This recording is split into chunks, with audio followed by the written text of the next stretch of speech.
Formula जिसको कहते हैं a प्लस बी का होल स्क्वायर, इसका वैल्यू क्या होता है बता सकते हैं आप लोग? तो सब लोग जानते होंगे, मैथमेटिक्स तो इतना तो सब लोग पढ़े हैं, बताइए जरा फॉर्मूला क्या होता है।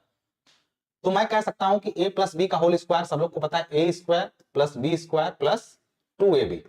आप इसको दो तरीके से सॉल्व कर सकते हैं। पहला, a प्लस बी का होल स्क्वायर को आप ऐसे कर सकते हैं, मैं ये क्यों बताने लगा, थोड़ा सा वेट करिए।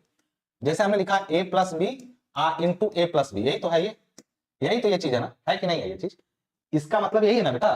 तो तुम कह सकते हो कि a का सर a में मल्टीप्लाई करेंगे ए स्क्वायर, प्लस a का b में करेंगे तो सर हो जाएगा ab, प्लस b का a में करेंगे तो फिर ab, और प्लस b का b में करेंगे तो b स्क्वायर।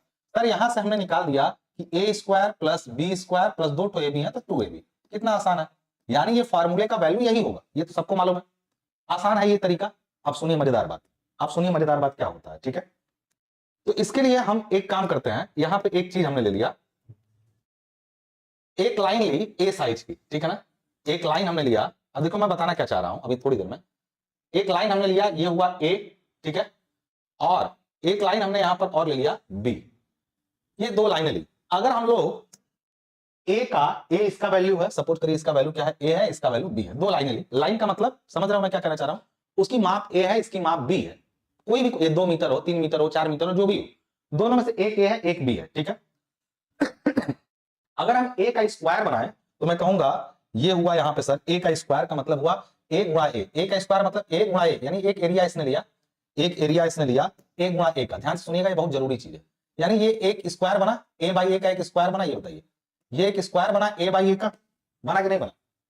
ये ए बाई ए का एक स्क्वायर बना कि नहीं बना? बन गया, कहीं यहां से बन गया। मैं कहूंगा इसी तरह एक बी का स्क्वायर करिए, तो बी का जब स्क्वायर करेंगे तो आप यहां से इसको ऐसे खींचेंगे, आप यहां से इसको ऐसे खींचेंगे, ये बी का स्क्वायर हो गया। कहेंगे सर ये हुआ ए का स्क्वायर और ये हुआ सर बी का स्क्वायर, क्योंकि ये बी इंटू बी, दोनों बी, ये भी ये भी, तो ये बी का स्क्वायर एरिया हुआ, ए का स्क्वायर एरिया हुआ। ये सुनिए ध्यान से, मैं जो समझाना चाह रहा हूं। अच्छा ए स्क्वायर अलग है, बी स्क्वायर अलग है, लेकिन जब, अच्छा जैसे हम ए स्क्वायर लिखे होते, बी स्क्वायर लिखे होते, तो कोई मतलब नहीं, लेकिन ए प्लस बी को जरा कंबाइन करते हैं, ए और बी को हम लोग कंबाइन करने जा रहे हैं। अब जरा ध्यान दीजिएगा जो मैं आप करने जा रहा हूं। जैसे यहां पर हम ए और बी को कंबाइन करने जा रहे हैं, यानी ए को भी ले रहे हैं, यहां पे कॉपी किया हमने, ए को हमने कॉपी किया, ए को ले आए, ठीक है, यहां पे, और फिर इसी तरीके से हमने यहां पे बी को भी ले लिया। जरा देखिएगा क्या होता है, बी को भी हमने यहां पर ले लिया, दोनों को आपस में हमने जोड़ दिया, ठीक है।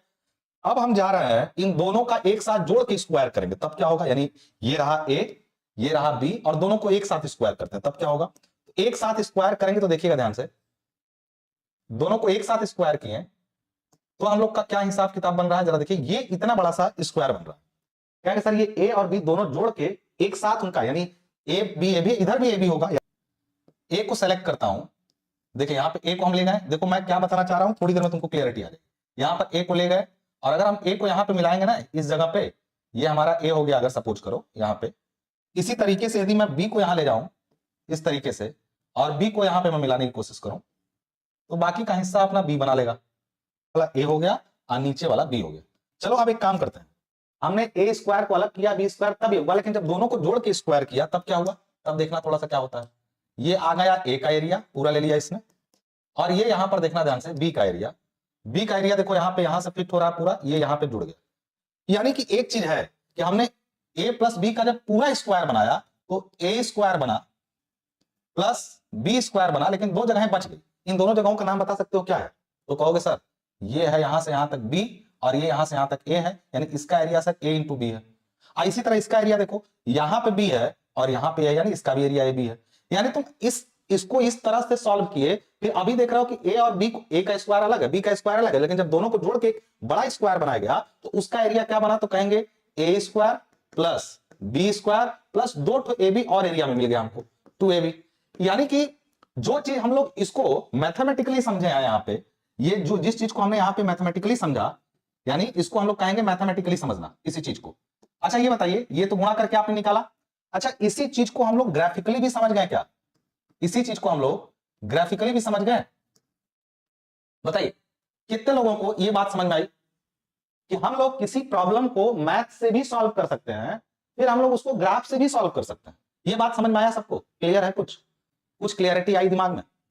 इसी तरीके से अब कहेंगे सर जब मैथमेटिकली इतना इजी हो जा रहा था गुणा करके, तो आपको ग्राफ की जरूरत क्यों पड़ गई? समझ में आ रहा मैं क्या कहना चाह रहा हूं? बताता हूं कैसे। चलो मैं तुम्हें एक सवाल देता हूं, जल्दी से बताओ मुझे यहाँ पे क्या, कि ये लाइन है एक यहाँ पे और दूसरी लाइन ठीक इससे 90 डिग्री पे निकली हुई है, ठीक है। अगर ये 3 मीटर है और ये 4 मीटर है, ठीक है, तो तुम बताओ कि इस समय ये लाइन कितनी बड़ी होगी, जल्दी से बता दो तो। 5 मीटर। सबके आंसर आने लगे, बड़े अच्छी बात है। कैसे पता चला बेटा 5 मीटर? सबके जवाब आ गए, बहुत बढ़िया। आपने कहा 5 मीटर, क्यों? आप जानते थे पाइथागोरस थ्योरम आपने लगाया और तुरंत आपने, हाँ बताइए, सबका आंसर 5 मीटर है, वेरी गुड। मैं आपसे एक सवाल पूछता हूं, अब इस डेटा को थोड़ा सा, अच्छा अगर इसको, इसी डेटा को थोड़ा सा मैं चेंज करता हूं, मैं लिखता हूं ये 1.2 मीटर है यहां से, और यहां पे एक और लाइन हमने 90 डिग्री पे खींची, वो हमने लिख दिया इसको कि ये 3.9 मीटर है। अब जरा बताइए कि ये कितना होगा, 90 डिग्री का एंगल है। अब जरा बताइए कितना होगा, कितना होगा ये? कहेंगे सर ये क्या बदतमीजी है, अब आप हमसे कैलकुलेटर चलवाएंगे, अब हमसे कैलकुलेटर चलवाएंगे। आप जानते हैं इसका स्क्वायर यानी 1.2 का स्क्वायर प्लस 3.9 का स्क्वायर, और इसको अंडर रूट में ले लेंगे तो आंसर आ जाएगा, ये तो सबको मालूम है ना। अब मैं आपसे कह रहा हूं यही काम बिना कैलकुलेटर के करके दिखाइए। पहले तो जो 1.3 आंसर कर रहा है तो बहुत बेकार आंसर, ये कहां से आ गया है? 1.2 है, ये 3.9 है, तो 1.3 कैसे हो जाएगा? पहले तो ये देखिए आप। मैं आपसे पूछा हूं कि क्या बिना कैलकुलेटर के ये संभव है? इसका तो आप पट के कर दिए हैं, अंडर रूट 3 का स्क्वायर प्लस 4 का स्क्वायर, इसको निकाले तो ये आ गया सर 16 9 25, अंडर रूट 25 बराबर 5। बड़ा आसान था, जरा इसको निकालिए तो, कैलकुलेटर के बिना नहीं निकलेगा। अब आप इमेजिन करिए कि आज से कुछ सालों पहले, 15-20 साल पहले या उससे भी थोड़ा और पहले कैलकुलेटर था? कैलकुलेटर था? कैलकुलेटर था उस समय? ये बताइए मुझे, जवाब दीजिए, बहुत जरूरी बात है ये, आपको ये चीज समझनी पड़ेगी। यानी कि आपको एक चीज समझ में आया कि जब आज तो फिर भी कैलकुलेटर है तो आप निकाल ले रहे हैं, जब कैलकुलेटर नहीं था आपके पास तो आप इसका वैल्यू कैसे निकालते? तब जानते हैं तब आसान क्या था?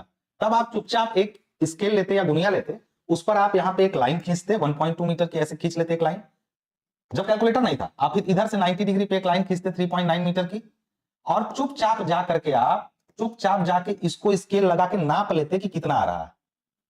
तो पहला ऑप्शन था इसको सॉल्व करना, और दूसरा है इसको 1.2 का एक लाइन खींचो, एक 3.9 का खींचो, और इसको जाके नाप लो। और ये दूसरा तरीका है आपके पास, बताइए कौन सा आसान लग रहा है, पहला कि दूसरा? पहला तरीका आसान लग रहा है कि दूसरा तरीका? जल्दी बताइए, आप बताइए, पहला तरीका आसान लगा कि दूसरा तरीका? तो आप कहेंगे, अभी तो आपको जवाब अच्छे से पता होगा कि कौन सा तरीका इजी है। अगर ये पता है तो हम इसको 90 डिग्री पे बना के नाप लेंगे, आ जाएगा स्केल से।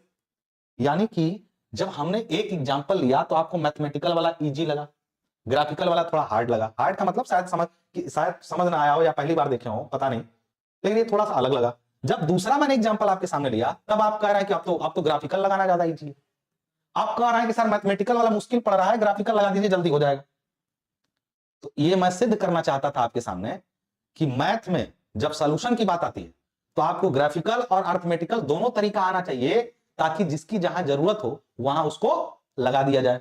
क्या ये बात आपको समझ में आई?